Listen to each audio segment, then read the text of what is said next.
Amanda, what started as a dream to preserve local trails has turned into a major economic opportunity for not just the Upper Kanawha Valley, but for the entire county.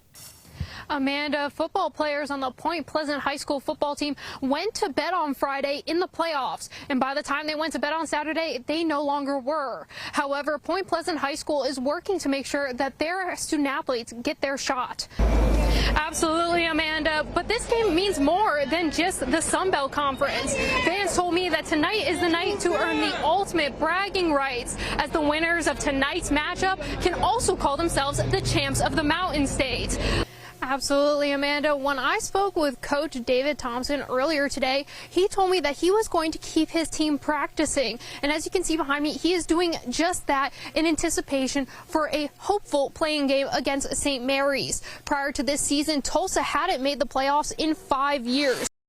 Started early here at the Pro Road National Championships with the men's junior road race, where along with dozens of fans lining the streets to cheer on these junior athletes, we crowned a new national champion whose first road race title was for the Stars and Stripes. Amanda, this weekend the 37th annual Hunting and Fishing Show will come to Charleston and offer everyone's recreational needs, from Jeeps to side-by-sides, from tree stands to RVs and campers, and absolutely everything in between.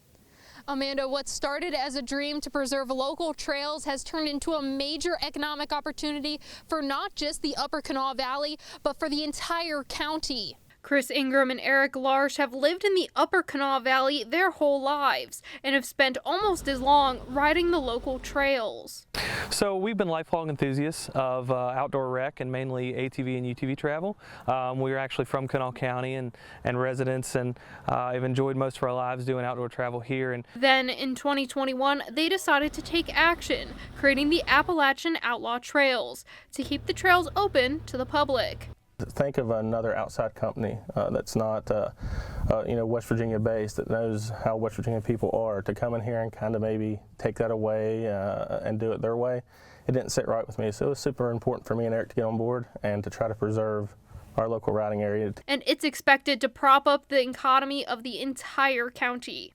This is built, we're going to see a lot of attractions to the eastern part of the county, and we're going to see a lot of business growth.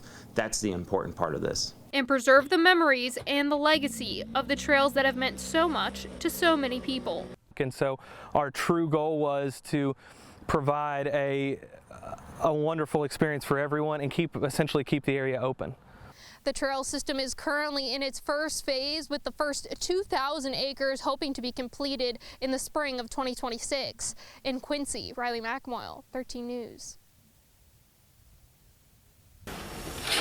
Marshall football returned to their roots by helping fill potholes on Dalton Avenue in the community that used to call their stadium home, after meeting their goal of 500 new season ticket holders. This is where Marshall football played their games for a long time, just a few blocks from here, and to see the team out here helping fill potholes, being a part of the community, means everything. And the players are happy to give back to the community that comes out to support them every Saturday during the season. It means everything. I feel like this community has done so much for the program and for this university, so every time we get a chance to come back and just support this community and do things that needs to be done in the community, I feel like it's an awesome thing. And for the chance to learn something new.